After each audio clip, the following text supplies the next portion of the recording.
Welcome to this, the first birthday edition of Inkeys, and what better way to celebrate the end of our first year than to present an electronic music festival. Full details will be given in the news item at the end of the B-side. Meanwhile, we are devoting the A-side of this issue to some of the artists appearing at the festival, starting with an interview by Norman Otley with Mark Shreeve, support act for the evening concert, whose latest album, Assassin, is due for release in the next month. Your new album, Assassin, seems to emphasise a change in style. Is this a natural or a deliberate change? I think it's more of a natural change rather than a deliberate change. It's been 2 years since Thoughts of War was released, and 3 years since I actually did the music for Thoughts of War.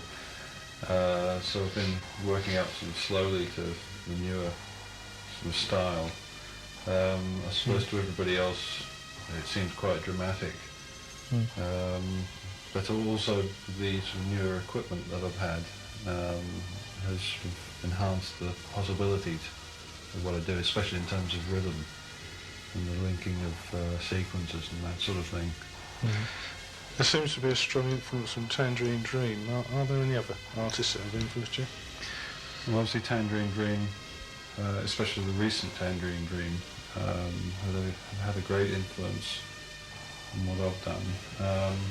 The other obvious people are people like Klaus Schulze, Jean-Michel Jarre, all the standard sort of people. And other people involved in electronic music who sort of take little bits. And also I've started to get more interested in sort of heavy metal. Not necessarily straight heavy metal, but what I would call electronic heavy metal. Yeah. Sort of blitzing it rather than sort of hanging back for half an hour or so, making sort of bird noises or whatever. You mentioned earlier some additions to your equipment. What is your complete range of keyboards and recording equipment? Well, I've no longer got the Revox, which has been replaced by an 8-track system and a high-speed 2-track with a 16-channel mixer. And the keyboards, there's only one remaining keyboard from my last setup, and that's the Yamaha CS30. The string machine has been replaced by a Roland Juno 60, and I've added an extra monosynth, which is Sequential Circuits Pro 1. So the Juno gives a vast range of sounds which I can program. It's got 56 memories. And the Pro 1 adds sequencing capability. It gives me up to 40 notes on a sequencer. So basically the increase in sounds available and also rhythms available is vastly different from the other setup. And I'm also using an 808 drum machine, which I'm borrowing for the time being, which I used on the album. It's a superb piece of equipment. Have you found availability of equipment a restriction when composing? Towards the end of the period where I had the old equipment, yeah, very much so. It was the lack of polyphonic synthesizer mainly. although at any one time it could be a different thing. I went through a phase where the lack of being able to use more make notes in the sequencer, which is all the Yamaha had, became quite restrictive. Obviously I'd like to be able to get into the field of sound sampling and computer keyboards, but I think that will have to wait. I think actually the fact that a gradual process of building up with equipment is better than suddenly being landed with equipment that you can't use. Yeah. Do you have any musical training? No sort of theoretical music training or traditional musical training as such. I tried when I was younger to learn how to play the recorder or something ridiculous like that.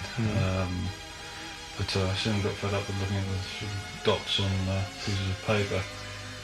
It's not something that I'm proud of, that I can't read or write music. Sometimes it becomes quite a handicap. But mainly my sort of training consisted of just bashing away on the piano, which was generally out of tune, and then a guitar for a while, until I got my first synthesizer. So the first proper keyboard I had was in fact a synthesizer, so that's basically where I've learned most of my stuff. And you went on from there? Yeah, it's got its own sort of technique, and I think each separate synthesizer has its own sort of playing technique attached to it. I've noticed that now when I play a piano, I find it almost impossible. The keys feel so heavy. Whereas I've developed obviously a much better technique over the years with the synthesizers. But as I say, it does become restrictive sometimes, not being able to put down on paper exactly what I'm doing, because sometimes I have some pretty difficult things to work out. Yeah. It's not always easy to remember them in my head. When you've decided what you want to put on tape, how do you go about this to achieve the end result? It comes after sort of many nights, up to 4 o'clock and 5 o'clock in the morning usually, of just literally messing about. I've set a pretty simple sequence line into one of the synthesizers, and I just start playing a lead line over the top of it. And I decide eventually that I have to put it onto the 8-track, so the rhythm always goes down first. And now I've actually started to count bars, whereas before I would just let, say, the sequences run and sort of try and fade them in and fade them out using the synthesizer's own volume controls. But now that I've got the control of the 8-track, I can actually be much more precise. So that the first rhythm tracks that go down are done knowing what's going to go down after them. And only things like lead lines and, say, sound effects they're the only things which could be possibly improvised, whereas most of my earlier stuff tend to be virtually all improvised. Why do you think it's harder to become established in the electronic music scene in this country than most other? I think it's a lot to do with the way the media is organised. We have sort of 3 firmly established weekly newspapers who compete against each other in terms of fashion, I think, more than anything else. And therefore something like electronic music, and I'm sure it's not the only kind of music that it happens to, but it does tend to get almost sneered at. I'm not sure why. It seems to me that anybody who actually tries hard to do something or tries to make a good job of a piece of music is almost an outcast these days, which seems a bit strange. The other thing is the actual radio airplay. Whether it's due to our lack of radio stations, I'm not sure. I've noticed that in America, I mean, there are so many radio stations that you can get channels with a lot of electronic music on them, same presumably in Germany and other European countries. The one thing I have noticed is, say, when people come around here and they're not sort of in with the electronic music scene at all, I can play them one of the sort of more better known pieces Say someone like Guitaro or Jean-Michel Jarre, Tangerine Dream. And I've had very, very few people actually say they've disliked it, and most of them have actually liked it quite a lot. They've actually gone out and bought records. So I think if the radio stations were to just chance one, I think they'd be quite surprised. I think they just naturally assume that people won't like it. I can't think why. I mean, most of the modern electronic music is very melodic, very rhythmic. Yeah. It's just, I think, the lack of vocals maybe that puts some people off. I understand you'll be performing at the UK Electronica Festival in September with your brother Julian and Mark Jenkins. Will you be playing a combination of each other's material, or will you be composing something special for the festival? Well, the way it's organised at the moment is that Mark Jenkins will do a 20-minute piece to begin with on his own, and then myself and my brother will come on afterwards. And from then on it will be sort of literally my music, which the other two will be helping me with. There will obviously have to be new material added. We will be playing sections of 3 of the main pieces of Assassin, and the rest of it will be totally new. Although I'm thinking of using one of my old tracks off the cassette release I had, sort of revamping it with a rhythm machine, and so we'll just have to see how that goes. Yeah. And I understand you're also helping to organise it. How is that side of it coming along? Well, I haven't been too involved with the heavy organisation myself. I think the whole thing would have collapsed totally if I had been. It's mainly things like PA and lighting, which I just sort of state what I think we're going to need. And also sort of finding out about the actual stage area, that sort of thing. But most of the other sort of day-to-day kind of organising of it's sort of run by Dennis Emsley. Yeah. What are your future plans? Another album or concert maybe? Well, as regards the concert, if I can take that one first, it depends obviously on very much on how the first one goes, the UK Electronica. I mean, the thought of it, I must admit, terrifies me. If I can come through it alive, then I may consider sort of doing some more concerts at a later stage. What has been mentioned is a possibility, and it is only a possibility, that we may do the London Planetarium at some stage in the autumn. Do we understand it's free for a few days sometime, and that will be again with my brother Julian and with Mark Jenkins. And obviously I'd like to develop the live thing once I've got these sort of live equipment sorted out. At the moment we're sort of relying on hired PA, and none of us know about PA.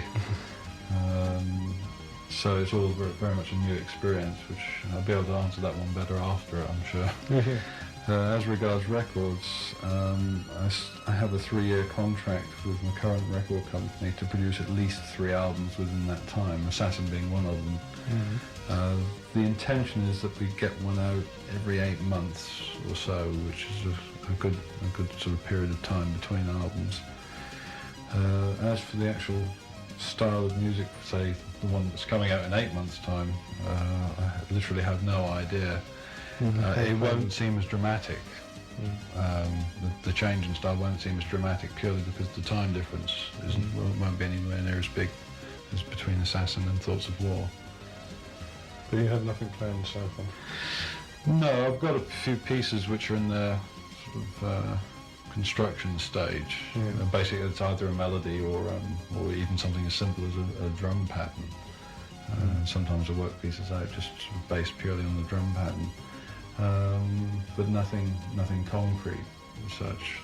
There's a few sort of what I call notepad versions of pieces hanging about the place, which I shall have to go back to and see if I can work them up properly. Right, thank you, Matt. Thank you.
System 6 from Mark Shreeve's new album Assassin. The rest of the artists on this side of the tape will be performing during the day, and we start with Boddy and his first release on disc called The Climb. Here's part of the title track.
He embodies The Climb, which should be shortly available. Next comes Ron Berry. Ron's latest cassette should be available soon from Martin Reed at Mirage. Here's a short excerpt from A Voice in the Wilderness.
We turn to America now and Jason Martz.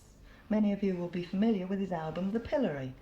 The piece we're playing is from a solo jam session by Jason called Hodgepodge.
Having said earlier that all the following artists would be appearing during the day, the next one won't.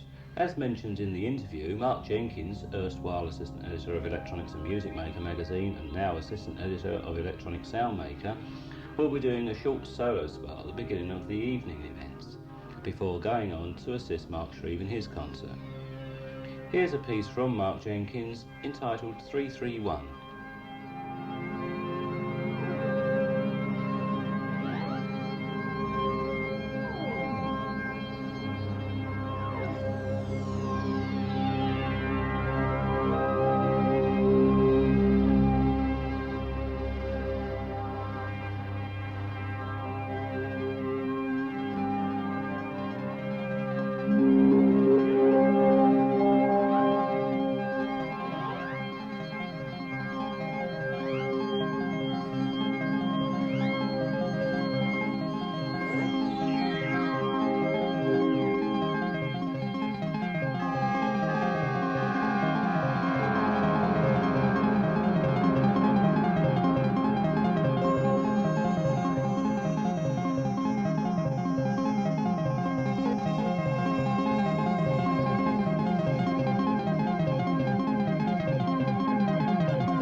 Don't go looking at the insert for details of where to get the two previous pieces of music, as they're both unreleased. Finally, no stranger to Inkeys, Paul Nagle. Besides performing at the festival, Paul will also have a limited edition tape available called The Eternal Champion. This will be accompanied by a book compiled by Dave Hill, and the whole thing is dedicated to the works of Michael Moorcock and will only be available at the festival. Here's Dave reading one of the excerpts from his book, followed by Paul's musical interpretation. Lake of Voices. "Do you hear them?" he asked. "I hear nothing," Ralina said. But Jarry nodded. "Aye, voices, as of a great throng heard in the distance. Voices. That is what I hear," Coram agreed. And as they neared the lake, walking swiftly over the springy turf, the babble of voices increased until it filled their heads, and they covered their ears in horror, for they realized now why it would take courage to cross the lake of voices. The words, the murmurings, the pleadings, the oaths, the shouts, the crying, the laughter, they were all issuing from the blue waters of the apparently peaceful lake. It was the water that spoke. It was as if 1,000,000 people had drowned in it and continued to talk, although their bodies had rotted and had been dispersed by the liquid. He forced himself to move closer to the water, and the voices of the men and the women and the children were like the voices which must populate hell.